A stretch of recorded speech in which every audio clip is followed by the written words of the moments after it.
가수 송대관이 향년 75세로 별세한 가운데 빈소는 눈물로 가득 찼고 애도의 물결은 끊이지 않았습니다. 평생을 함께한 아내 이정심 씨는 빈소에서 끝없는 눈물을 흘리며 온몸이 무너진 듯 힘겹게 걸음을 내디뎠는데요. 가족들의 부축을 받으면서도 어깨는 끝없이 떨렸고 조문을 온 이들에게 말 한마디 건네는 것도 버거워 보였죠. 그러나 이정심 씨의 손에 들린 휴대폰이 울릴 때마다, 고인을 그리워하는 지인들의 애절한 전화가 쏟아질 때마다 공교롭게도 흘러나오는 것은 다름 아닌 송대관의 노래 쨍하고 해 뜰 날 돌아온단다였습니다. 생전 그토록 힘겨운 시간을 보내고도 언제나 희망을 노래했던 송대관. 그러나 정작 이제는 그를 다시 맞이할 쨍하고 해 뜰 날은 영원히 오지 않는다는 사실이 그 노래의 멜로디를 더 잔인하게 만들고 있었습니다. 기력이 없어 쉽게 걷지 못하는 이정심 씨를 부축해준 이는 다름 아닌 아들 송진영 씨였는데, 미국에서 생활하던 그는 설날을 맞아 며칠 전 한국에 도착한 참이었죠. 아버지와의 짧은 재회를 꿈꿨을 송진영 씨에게 남겨진 현실은 차디찬 영정사진뿐이었고 운명의 장난이 듯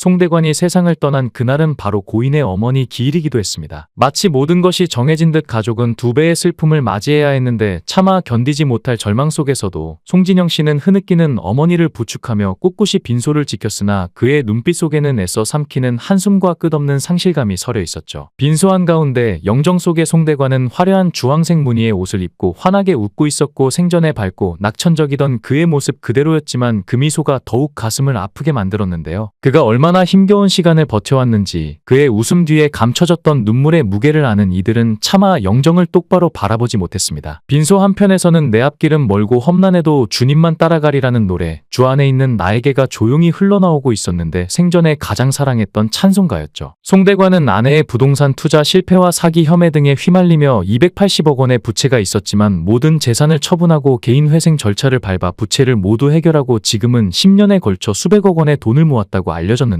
그러나 무엇보다 송대관의 생애는 아내를 위해, 가족을 위해 도저히 감당할 수 없는 천문학적인 빚을 떠안고도 끝까지 아내와 함께했습니다. 사람들은 수군거렸는데 왜 송대관은 그토록 힘겨운 삶 속에서도 아내를 버리지 않았을까? 수백억의 빚, 수많은 고난과 오해 속에서도 그는 끝까지 아내의 손을 놓지 않았죠. 그러나 그 뒷 이야기를 아는 사람들은 많지 않았는데 그의 결정 뒤에는 그 누구도 예상하지 못했던 놀라운 사연이 숨겨져 있었습니다. 아내의 빚이 무려 280억이 되자 그 순간부터 송대관의 삶은 나락으로 떨어졌고 숨조차 쉴 수 없을 만큼 무거운 짐을 짊어졌죠. 집도 땅도 가슴 벅차게 받았던 수많은 트로피조차도 하나둘 사라졌는데 송대관에게 남은 것은 오직 지난 시간의 흔적과 아내에 대한 지독한 사랑뿐이었는데요. 송대관은 이를 악물고 빚을 갚았는데 밤을 새워가며 돈을 벌었고 피와 땀이 서린 재산을 하나씩 정리해 나갔는데 결국 그 막대한 빚을 다 청산했습니다. 그러나 비극은 여기서 끝나지 않았는데 아내는 사기 사건에 연루되어 법정에 서야 했고 법원에서 선고를 받고 나오는 순간 송대관은 단 한마디만을 남겼습니다. 기운 빠지지 말고 건강부터 챙겨야지. 송대관의 말은 흔들림이 없었고 아내를 원망하지도 저주하지도 않았죠. 송대관은 단 한순간도 아내를 버릴 생각 따위는 없었고 책임을 졌습니다. 이런 송대관의 사랑은 운명적이었는데 두 사람의 첫 만남은 1976년 일본에서였죠. 송대관이 공연차 일본을 찾았을 때 한 무용가가 그의 안무를 맡았고 공연이 끝난 뒤에 뒤풀이 자리에서 지금의 아내와 마주쳤는데 그 순간 운명은 이미 결정된 것이나 다름없었는데요. 아내는 이화여대에서 고전무용을 전공하다가 더 넓은 세계를 보고 싶다는 열망 하나로 일본으로 건너가 현대무용을 배우던 중이었지만 운명이란 건 참으로 기묘한 것이었죠. 송대관은 그녀를 보는 순간 가슴이 터질 듯한 감정을 느꼈고 일본에 머무르는 내내 그녀에게 전화를 걸었지만 한 번, 두 번, 세 번, 그러나 그녀는 번번이 거절했습니다. 하지만 아내는 처음엔 우습기만 했던 이 남자. 피부가 하얗고 단정한 얼굴을 가진 그가 갑자기 전라도 사투리로 말을 하는데 어찌나 웃음이 나던지 참을 수가 없었다고 회상했죠. 그 순간 남편은 제가 자기한테 반한 줄 알았대요. 하지만 정말 단 1%도 그런 감정이 없었어요. 하지만 송대관은 데이트 신청을 번번이 거절당했는데 몇 번을 차였는지 셀 수도 없었고 그럴 때마다 그는 다시 도전했지만 참다 못한 어느 날 결국 폭발하고 말았습니다. 야, 넌 도대체 왜 이렇게 사람을 가지고 노는 거야? 도대체 뭐가 그렇게 잘났다고 날 무시하는 건데? 전화기 너머로 쏟아지는 전라도 사투리 욕설은 한두 마디가 아니었고 송대관의 분노가 목소리 하나에 실려 그녀에게 내리꽂혔죠. 태어나서 그렇게 심한 욕을 들어본 적이 없었던 그녀는 순간적으로 얼어붙었는데 이상하게 그 모습이 왜 그렇게 남자다워 보였을까요? 왜 그토록 화를 내는 모습이 이상하게 가슴을 뛰게 했을까요? 그날 이후 그녀의 마음은 흔들리기 시작했고 방학 때마다 만나기 시작했는데 데이트를 하면서도 그의 열정적인 사랑에 조금씩 물들어갔지만 두 사람의 사랑은 순탄하지 않았죠. 그녀의 집안은 기겁을 하며 결혼을 반대했습니다. 가수가 웬 말이냐, 제대로 된 직업도 없이 떠돌아다니는 남자한테 우리 딸을 줄 순 없어. 부모님의 분노는 날이 서 있었고 무명 가수는 한낱 뜨내기 신세에 불과하다고 결혼을 하더라도 끝이 뻔하다고 단언했지만 송대관은 물러서지 않았고 사랑을 포기할 수는 없었는데요. 송대관은 3살 때 아버지를 여의고 단칸방에서 홀어머니를 모시며 근근히 살아가는 가난한 청년이었고 사랑하는 여인의 가족은 그를 반대하며 미국으로 떠날 준비를 하고 있었죠. 한쪽은 가난과 현실의 벽에 부딪혀 있고 다른 한쪽은 새로운 세상을 향해 나아가려는 상황에서 두 사람의 사랑은 마치 폭풍 속의 배처럼 위태로웠습니다. 그러던 어느 날 두 사람은 모든 것을 뒤로하고 단 하루라도 자유롭고 온전히 서로를 느끼고 싶어 부모님의 눈을 피해 몰래 낚시터로 떠났습니다. 그곳에서 푸른 하늘과 잔잔한 물결 아래 그들은 세상에 단둘이 남은 것처럼 사랑을 나누었고 운명처럼 첫 아들을 갖게 되었죠. 그러나 현실은 두 사람을 가만두지 않았는데 사랑의 결실을 품은 아내는 집안에 갇혀 감시받았고 전화조차 받지 못하는 상황이었습니다. 모든 길이 막힌 것처럼 느껴질 즈음 마침 조카가 우연히 전화를 받았고 기적처럼 송대관과 연결될 수 있었는데요. 중국집으로 나와 그 한마디가 그녀의 운명을 뒤흔들었는데 두 사람은 오랜만에 마주 앉았고 그동안 쌓인 그리움과 절망이 한꺼번에 밀려왔습니다. 송대관은 마치 마지막이라는 듯 독한 중국 술을 들이켰고 곧이어 참았던 울음을 터뜨렸죠. 남자가 그것도 어른들이 말하는 한 여자의 인생을 책임져야 할 남자가 펑펑 울었는데 평소 강한 척하던 남편이었지만 그날만큼은 모든 걸 내려놓은 듯 무너졌습니다. 아내는 그런 송대관을 보며 흔들렸는데 부모님의 뜻에 따라 그를 떠나야 한다고 굳게 마음먹었지만 한없이 연약해진 송대관의 모습을 보고 나니 도저히 외면할 수 없었죠. 이 사람이라면 내가 평생을 함께할 수 있겠구나. 그날 밤 그녀는 부모님을 향해 처음으로 강하게 맞섰고 결국 그녀는 모든 반대를 이겨내고 송대관과 결혼에 성공했지만 행복한 신혼생활은 그리 오래가지 못했습니다. 결혼 후에도 현실은 두 사람을 짓눌렀는데 생활고는 끝도 없이 이어졌고 외상값이 늘어만 갔죠. 갚아야 할 돈이 산더미처럼 쌓였고 두 사람은 하루하루를 버티는 것만으로도 벅찼습니다. 그러던 중 송대관은 마지막 희망을 걸고 친구에게 돈을 빌려 작은 분식집을 열었지만 그마저도 결코 쉬운 일이 아니었는데 아내는 만삭의 몸을 이끌고 장사를 했고 손님이 많아도 적어도 쉴 틈 없이 뛰어다녔죠. 심지어 배달을 나갔다가 진통이 와서 곧바로 병원으로 향해야 하는 아찔한 상황도 있었는데요. 어느 날 밤 송대관은 일을 마치고 숨을 헐떡이며 물 묻은 손을 닦고 있는 아내를 보자 송대관은 번개를 맞은 듯한 충격을 받았습니다. 이게 우리가 원했던 삶인가? 아무리 노력해도 아무리 발버둥 쳐도 한국에서는 이 가난에서 벗어날 수 없다는 걸 깨닫고 결심했습니다. 미국으로 가자. 그렇게 둘째가 태어난 지 얼마 지나지 않아 송대관은 홀어머니를 여동생에게 맡기고 미국 공연을 다녀온다고 거짓말을 한 채 밤 비행기를 탔습니다. 하지만 미국 땅을 밟자마자 두 사람을 기다리고 있는 건 냉혹한 현실이었는데 그토록 꿈꿨던 기회의 땅은 신기루와 같았고 오직 고된 노동과 끝없는 생존 경쟁만이 기다리고 있었죠. 송대관이 처음 얻은 일자리는 카페 가게의 창고 관리인이었는데 하루 종일 어두컴컴한 창고 안에서 갇혀 지내야 했고 온종일 먼지와 싸우며 살아야 했습니다. 점심시간이 되어 도시락 뚜껑을 여는 순간 어디선가 쥐들이 몰려들었습니다. 도망치려 해도 갈 곳이 없었고 절망과 공포가 뒤섞여 눈앞이 캄캄해졌는데 이게 내 인생이란 말인가 라는 생각이 머릿속을 가득 채웠고 결국 그는 한 달도 못 버티고 회사를 그만뒀습니다. 미국까지 와서 손을 놓는다면 그건 더 이상 삶이 아니라 패배라고 생각했고 영어를 배우고 미국 생활에 적응하기 위해 하루하루를 전쟁처럼 살았는데요. 아내 이정심은 그때를 떠올리며 말했습니다. 돌아보면 그때가 제 인생에서 가장 행복했던 순간이었던 것 같아요. 경제적으로 여유가 생기면서 삶이 안정됐고 아이들을 키우는 재미도 컸어요. 평일에는 정신없이 일했지만 주말이면 아이들과 집 앞 잔디를 깎고 여행을 다니며 여유를 즐겼죠. 하지만 예상치 못한 일이 닥쳤는데 송대관이 갑자기 다시 가수를 하겠다며 서울로 떠나버린 것인데 아내는 당혹스러웠죠. 당시 아내는 공인중개사 자격증을 취득해 부동산 사업을 승승장구하며 성공가도를 달리고 있었고 반면 송대관은 미국 생활이 안정되자 이유 없이 시름시름 앓기 시작했는데요. 병원을 찾은 그는 뜻밖의 진단을 받았습니다. 이건 향수병입니다. 한국으로 돌아가야 합니다. 그 한마디에 송대관은 결심했습니다. 못다한 꿈을 이루겠다. 결국 송대관은 아내를 설득해 1988년 혼자 한국으로 돌아와 음반을 내고 노래 한 잔으로 제2의 인생을 시작했죠. 그리고 전북 김제 출신으로 고향이 가까운 인연으로 송대관은 현숙을 후계자로 스카우트하여 후배 양성에 힘썼는데요. 효녀 가수 현숙은 송대관이 갑자기 별세하자 너무너무 마음이 아프고 저리다며 송대관 오빠는 평생 자기 주관이 뚜렷하게 당당하게 살았다. 자존심도 강했지만 후배들을 잘 이끌어줬다. 내가 오빠를 만날 때마다 항상 내 등을 두드려주며 열심히 해라잉하고 따뜻하게 말해주던 게 생각난다고 추억했습니다. 50년간 연예계 생활을 하며 엄청난 재산을 모은 송대관은 트로트 발전을 위해 후배들에게 많은 재산을 남긴 것으로 알려졌는데요. 이정심 씨는 남편의 빈소에 주저앉아 통곡했습니다. 심장이 무너지는 것 같은 고통 속에서 하늘을 향해 절규했으나 이제 그가 아무 대답도 해줄 수 없다는 것이 더더욱 가슴을 후벼 팠죠. 이제는 그저 하늘에서는 그가 더 이상 아프지 않기를, 모든 고통에서 벗어나 편안히 쉬기를 바랄 뿐입니다. 삼가 고인의 명복을 빕니다. 영상을 끝까지 시청해주시고 귀한 시간 내주셔서 대단히 감사합니다. 구독, 좋아요 꼭 부탁드립니다. 더 좋은 영상으로 보답하겠습니다.